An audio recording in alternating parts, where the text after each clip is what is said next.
Empezaría con una pregunta, antes de que cuando terminemos esto comience nuestro fin de semana para todos. Acá, ¿qué docentes, qué profes, qué maestras, qué maestros narran? Me gustaría que levanten la mano. A ver. Cuento más o menos 12.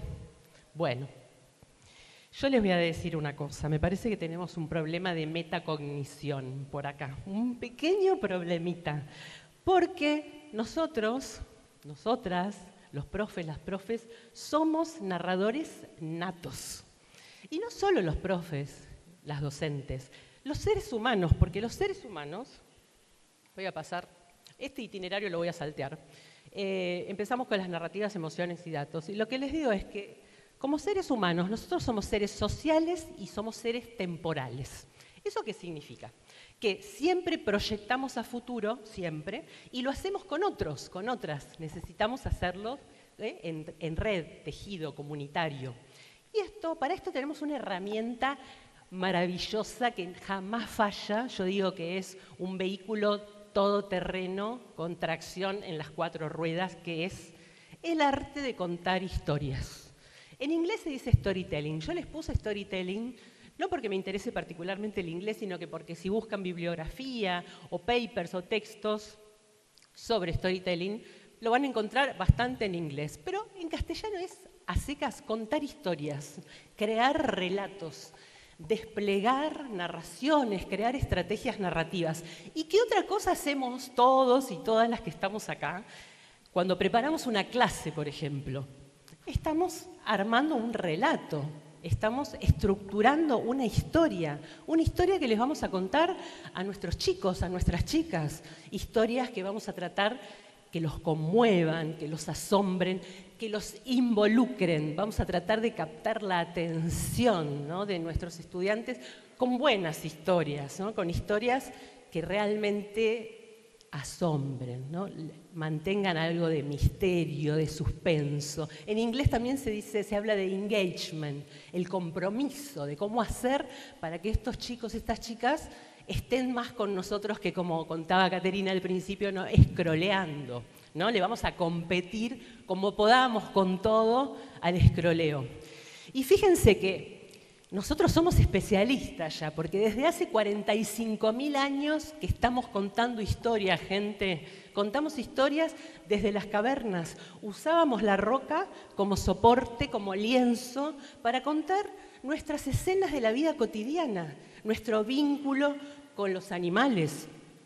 Por ejemplo, nuestra dimensión espiritual aparecía reflejada, desplegada en estas cavernas. Y cuando digo 45.000 años, fíjense si manejamos esta técnica de contar historias, y digo 45.000, pero puede ser más, porque estas son las cavernas, digamos, las últimas descubiertas por los antropólogos, por los investigadores, por los arqueólogos. Tal vez desde hace más tiempo hace que estamos contando historias. Así que fíjense que yo creo que al final, cuando yo le pida que levanten la mano, me parece que todos van a poder levantar la mano, porque todos sabemos contar historias. Lo que pasa es que por ahí lo tenemos tan internalizado, lo llevamos tan adentro en nuestro ADN ancestral, que no nos damos cuenta. Pero por ahí es bueno, ¿no?, hacerlas salir a la superficie, a estas narrativas, como, bueno, para tomar conciencia de esto y tenerlo a nuestro favor. Una herramienta que es fácil, es barata, está a la mano y al alcance de todo el mundo, ¿no? Fíjense las cosas que hacíamos hace 45.000 años, ¿no? En tiempos geológicos, lo que es esto. Hace 45.000 años dibujábamos estas escenas en relación a los animales salvajes. Esta es una escena muy conocida de bisontes y caballos, ¿no?, que estaban ya en nuestros sueños, en nuestros relatos oníricos y en nuestra realidad, ¿no?, como Homo sapiens. Entonces, quiero ir ahora, doy un salto temporal enorme, pasamos los 45.000 años, llegamos acá, y quiero resaltar la diferencia importante entre dato y relato, tanto que se habla de dato mata relato, relato mata dato. Bueno, en relación a contar historias, los datos son importantes, por supuesto, son información, hay datos valiosos, pero los datos en sí como materia, son datos abstractos, no son datos duros, son datos fríos, son datos pelados, digo yo. Y un dato pelado, sí, nos puede dar información, ¿cierto? No vamos a negar eso, pero el dato organizado, el dato desplegado en una estrategia narrativa, el dato contado, organizado en una historia, nos impacta celularmente, nos provoca una reacción visceral una historia. Con un dato no nos pasa nada. Yo les puedo tirar números, les puedo tirar estadísticas, arroletes, ¿no? Gráficos, que son útiles, entiendan eso, no estoy en contra de los datos, pero digo, el dato solo no aporta nada. El dato organizado en una historia, limpio en una base de datos, analizado, presentado de una forma visual y contado, es otra cosa, entramos en otro universo, es un universo que nos conmueve, y tiene que ver con el movimiento también, con el movimiento del cerebro, con el movimiento del cuerpo. Y acá voy a volver a las emociones que ya hablaron todos, Caterina habló, Mar habló, Hernán habló, y si se repite este tema, es por algo, ¿no? Las emociones actúan sobre la liberación de los neurotransmisores, y cuando yo recién les decía que un dato no me provoca nada, pero una historia me atraviesa visceralmente, me conmueve celularmente. No es una metáfora, no tiene que ver con una metáfora, tiene que ver con esto, con la liberación de neurotransmisores. Me pasé una, pero a lo que iba es esto, que cuando nosotros leemos, Hernán habló de las neuronas en espejo, cuando nosotros leemos un relato, una novela que nos copa, y empezamos a hacer una inmersión en ese relato. Suspendemos lo que se llama la incredulidad, nos olvidamos que eso es una novela o nos olvidamos que eso es una película o una obra de teatro y entramos en ese universo, ¿no? Hacemos inmersión, nos dejamos encantar por el relato. Entramos como locos, ¿sí? Como burros, se dice, entramos así. Y empezamos a vivir como si lo que le pasa a los personajes es como que nos pasara a nosotros, nos identificamos, no monolíticamente, no siempre con un mismo personaje, pero hay momentos que nos identificamos con unos, hay momentos que nos identificamos con otros.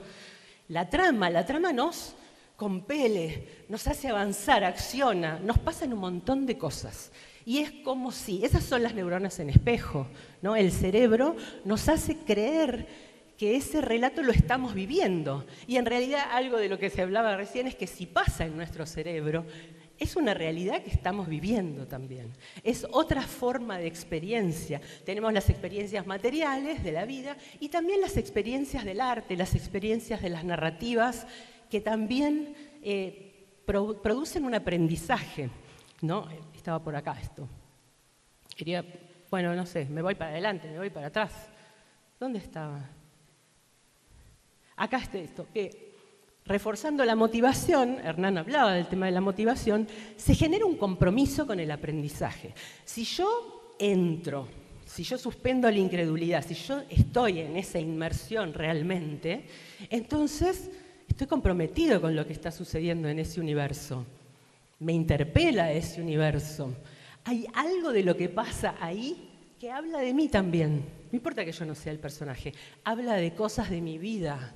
Entonces siento empatía, estoy motivadísima y aprendo naturalmente, no se fuerza. Hay un aprendizaje natural porque yo me permito entrar, ¿no?, a esa fantasía de los relatos.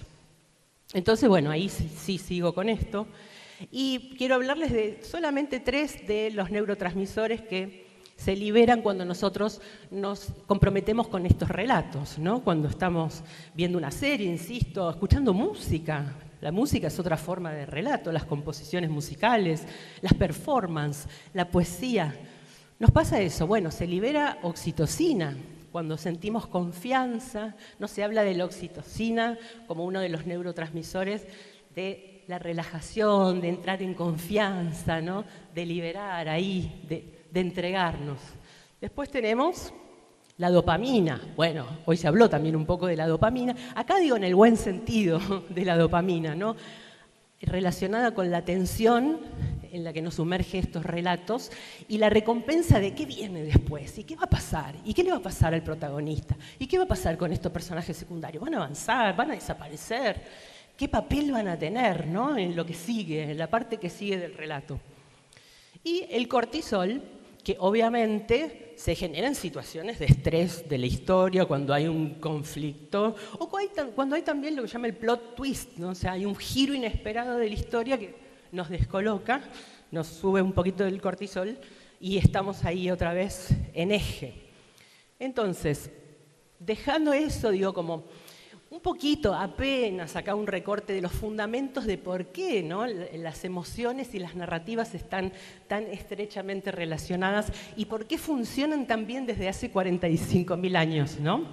Es como una receta probadísima en todas sus formas, ¿no?, de narrativas. ¿Cómo contar una historia? Bueno, ustedes lo saben, aunque ahora no lo recuerden o no lo piensen de esa manera, que las historias desde Platón en adelante, Aristóteles, tienen una estructura que es el inicio, la presentación de la historia, ¿no?, la introducción del personaje, la ubicación espacio-temporal, ocurre en algún lugar y en una dimensión temporal o varias, pero bueno, eso es en un inicio, cuando comienza, ¿no? Ahí arrancamos. Después hay un desarrollo.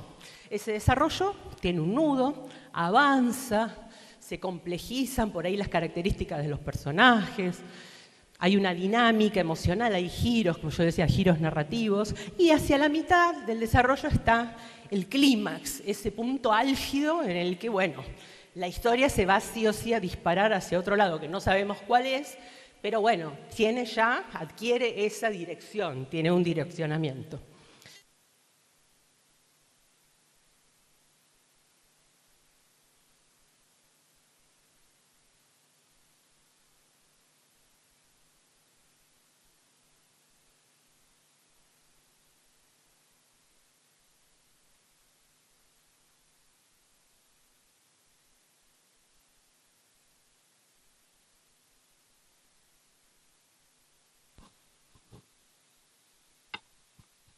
Este era el plot twist.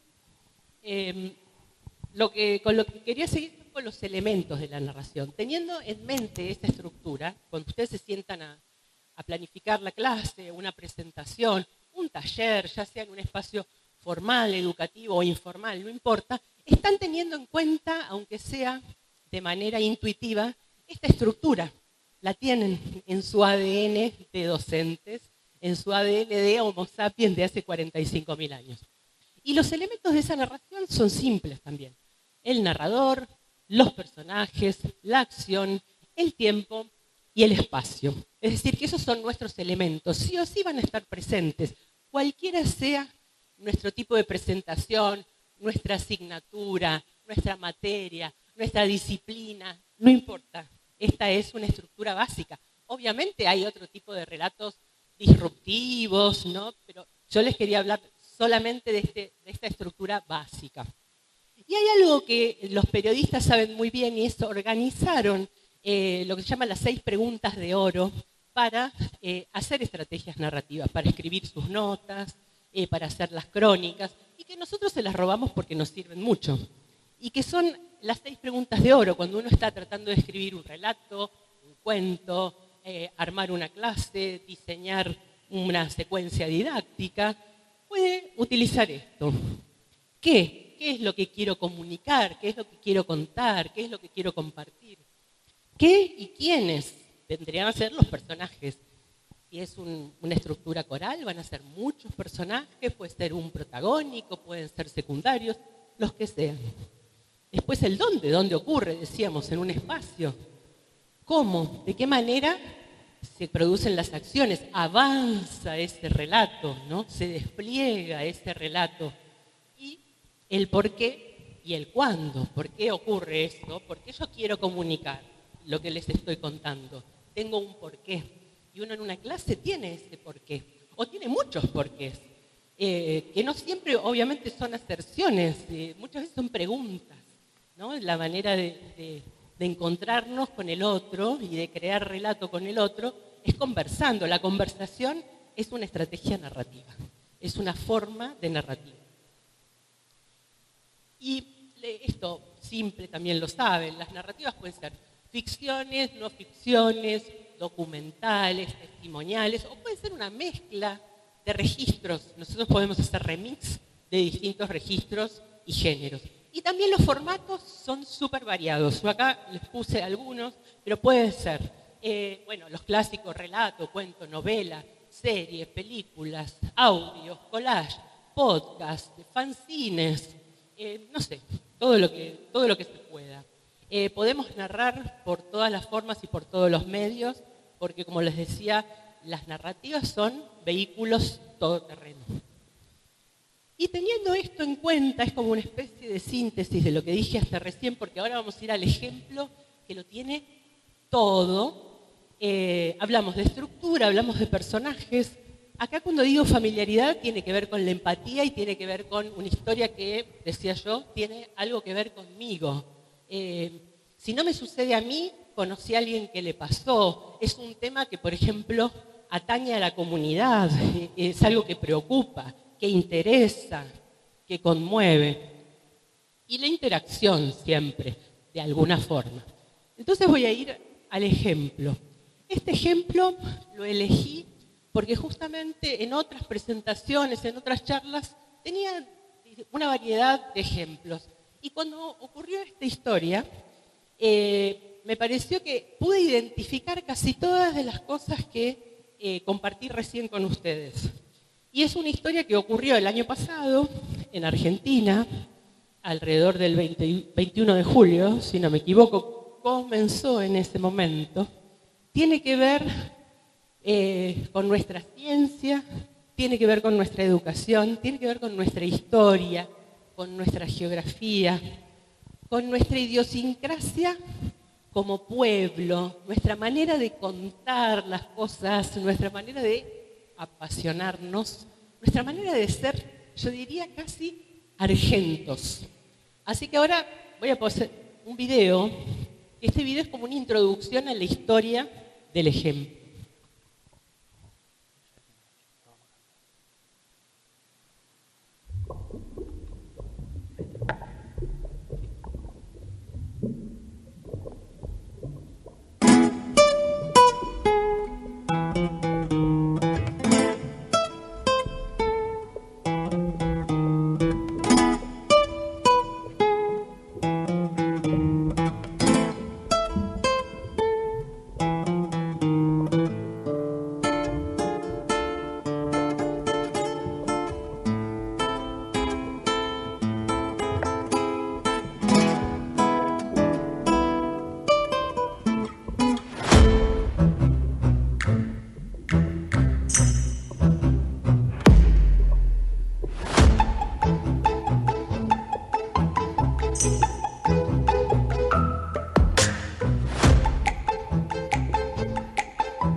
Sí, ¿no? Esta es una historia nuestra, una historia que sucedió en Argentina, en el Océano Atlántico, a 300 kilómetros aproximadamente de la ciudad de Mar del Plata, en el cañón de Mar del Plata o el talud de Mar del Plata, y en un espacio, fíjense que ya estoy dando coordenadas, ¿no? De dónde, de tiempo, de lugar, un lugar que parece otro mundo, parece incluso otro planeta, y tal vez es un poco otro mundo, ¿no? Es un mundo a 4.000 metros de profundidad, a donde nunca llegó la luz, porque esa luz que ilumina ese video, ahora vamos a ver, es de un vehículo pilotado remotamente. O sea, un lugar nunca visitado por seres humanos, desconocido, donde no sabíamos, imaginábamos, los científicos y las científicas imaginaban qué podía haber, pero no lo sabían, había incertidumbre, una expectativa enorme de qué podía llegar a pasar y, bueno, dispuestos a ver y a experimentar lo que podía ser. Así que los científicos y las científicas que hicieron esta expedición, primero generaron expectativa, un poquito de... nos hicieron picar el bichito, como decimos, haciendo un video también cortito que les voy a pasar, haciendo la previa, contando qué era lo que esperaban que pasara, qué era lo que iba a pasar y qué esperaban que pasara. Así que ahora les voy a mostrar ese videito.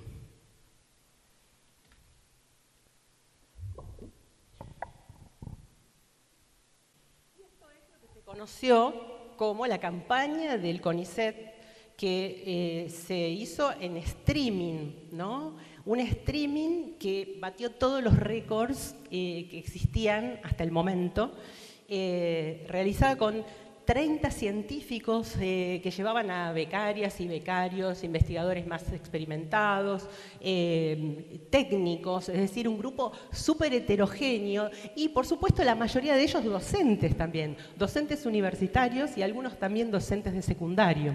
Es decir, que esta campaña, además de ser una campaña científica, de investigación científica, con un altísimo valor, no solo para la Argentina, sino para el mundo, porque se descubrieron 40 especies nuevas que no se conocían y se avistaron otras 200 más.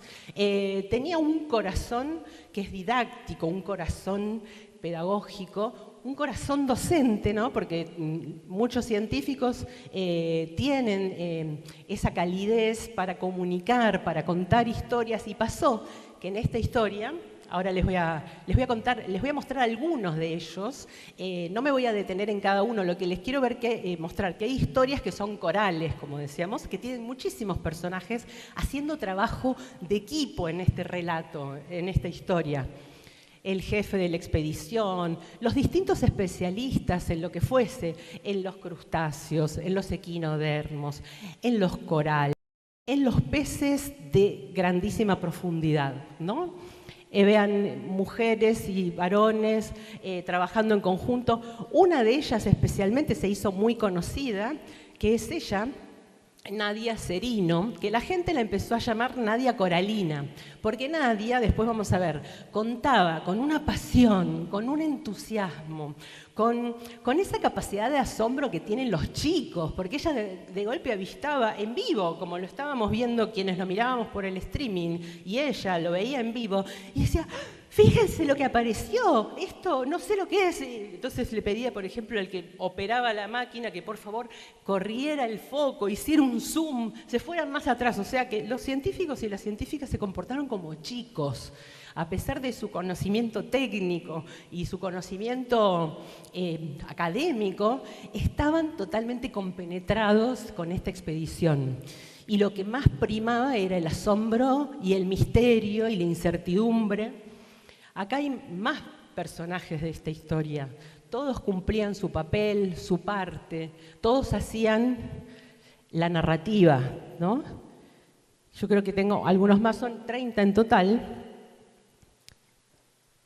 Fíjense, además, las especialidades. Trabajaron 5 universidades nacionales: la Universidad de Buenos Aires, la Universidad de Córdoba, la Universidad de Mar del Plata, la Universidad de La Plata, y después como 10 organismos más, instituciones, CONICET, distintos institutos de biología, los museos de ciencias naturales. Es decir, un esfuerzo un esfuerzo titánico en un buque que ahora vamos a ver, del Smith Ocean Institute, que era quien, digamos, financiaba parte de la campaña y proveía del barco, del ROV, que es este vehículo operado remotamente, y del streaming. Ahora, bueno, dejo los personajes y vamos a los datos, pero que ahora ya tienen otro color. Fíjense cómo los datos ya incluidos dentro de una historia, dentro de una narrativa, ya va siendo cosa distinta, ¿no? Un Rob Sebastian, ¿qué es? Pero un nombre raro, ¿no? De la película La historia sin fin sale este nombre. Este vehículo operado remotamente tiene brazos robóticos para que los científicos y las científicas pudieran tomar muestras de este fondo totalmente inédito, inexplorado. Tiene las cámaras de mayor, mega, ultra resolución del mundo, o sea que el streaming se veía como si uno estuviera sumergido dentro del mar viendo por una claraboya a los organismos. 4.200 metros de profundidad a 400 kilómetros de la costa de Mar del Plata, esos son los espacios. Y como les decía, 200 especies avistadas, toma de muestras por el ROV y 40 especies nuevas que nadie conocía en el planeta. Bueno, fue el primer stream del Instituto del Smith Ocean que explotó en todo el mundo. El Smith Ocean está acostumbrado a hacer campañas en todo el planeta, imagínense, desde Australia, Galápagos, Indonesia. Bueno, en Argentina el streaming explotó, por eso yo decía que es una historia un poco argenta, que tiene que ver con nosotros y con nuestra manera de contar historias. 30 streams en vivo, hubo un récord de 18 millones de vistas. 18 millones de vistas y estamos hablando de contenidos, si le queremos llamar, científicos, pedagógicos, educativos. 18 millones, hay avidez de historias de este tipo. Y con picos de 80.000 espectadores simultáneos en vivo. Todos, 80.000, todos de nosotros mirando al mismo tiempo eso. Fue lo más visto en comparación con streamings como Luzu, como Olga, que más allá de que yo comparto o no los contenidos que hay en esos streamings, son los más vistos. Y una campaña científica con científicos argentinos les ganó. Y tanto que ganó el Martín Fierro de oro al streaming, ¿no? Acá está Nadia Coralina con uno de los jefes de la campaña. Es decir, ganaron el Martín Fierro. Martín Fierro, ¿a qué se da? ¿A cómo uno cuenta historias? Fueron los mejores contadores de historias del año. Los mejores lejos, 18 millones de vistas. Acá les voy a pasar un poquito para que los escuchen, entre que comían cositas, mientras hacían los avistajes, hacían comentarios, se hablaban entre ellos.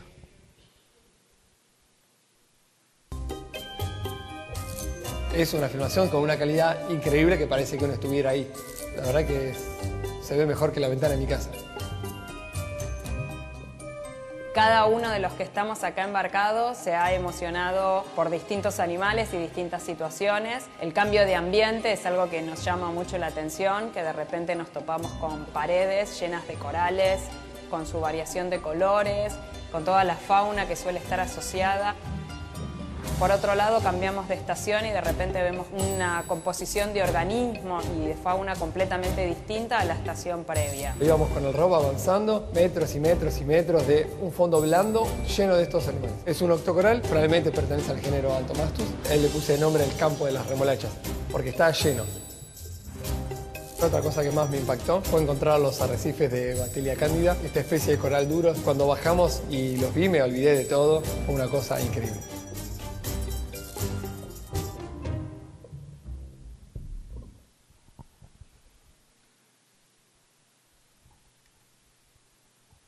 Antes de pasarles otro video, les quería recordar que a 4.000 metros no hay luz.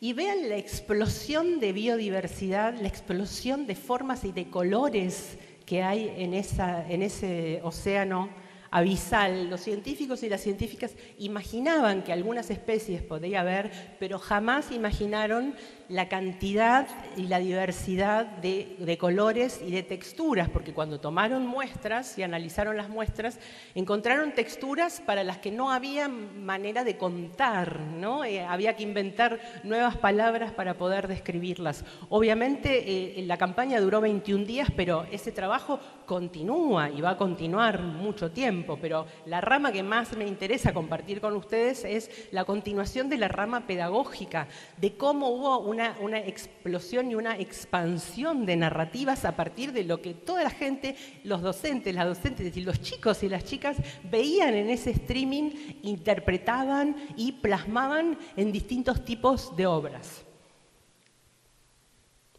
El video lo pasé para no perder tanto tiempo.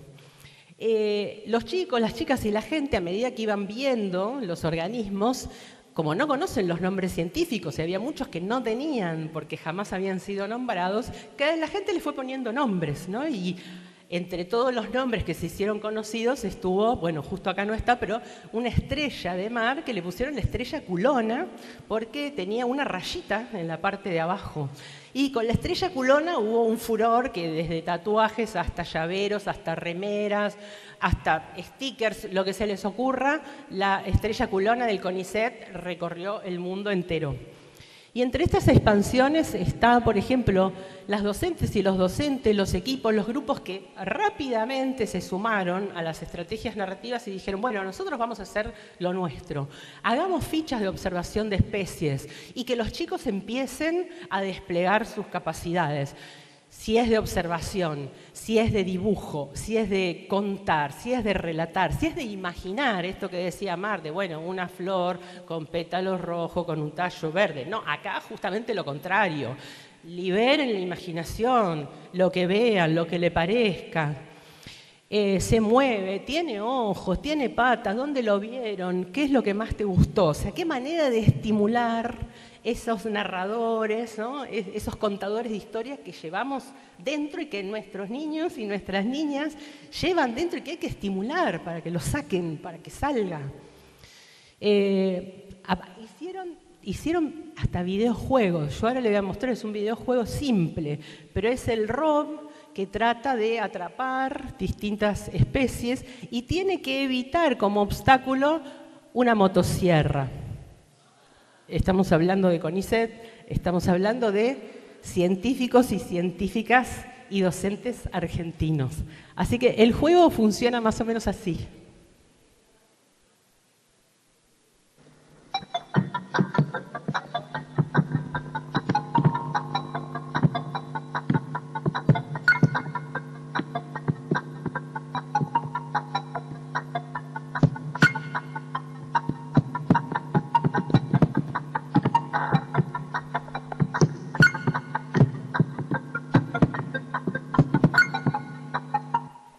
Lo corto acá porque no quiero ver la parte en que lo agarra la motosierra.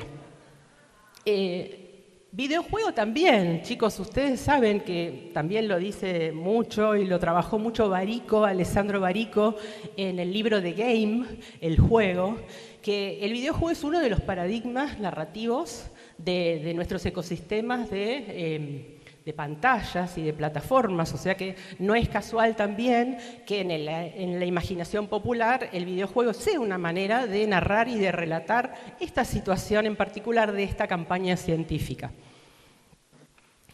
Y después, para ir terminando, todas las cosas que hicieron los chicos, como yo les decía, no se limitaba a un relato, a un dibujo, también utilizaron plastilina y fueron creando sus corales, sus equinodermos, sus crustáceos, sus moluscos, sus peces, a su manera. También, por ejemplo, mientras en pubs, en boliches, en lugares que se tocaba música en vivo, antes había pantallas que imágenes de gente bailando, de lo que fuese, bueno, estaba el streaming del CONICET atrás. O sea, la gente estaba tomando una cerveza, escuchando jazz y viendo el streaming del CONICET.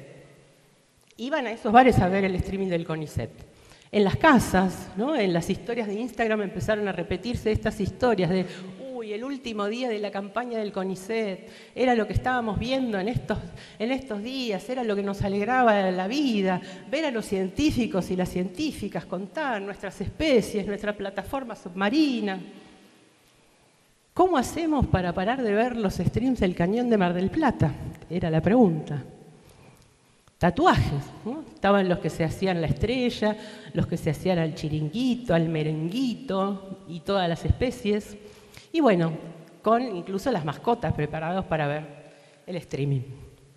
Así que para cerrar les dejo esta parte del streaming en el que Nadia Coralina se despide y tiene un mensaje particular para ustedes.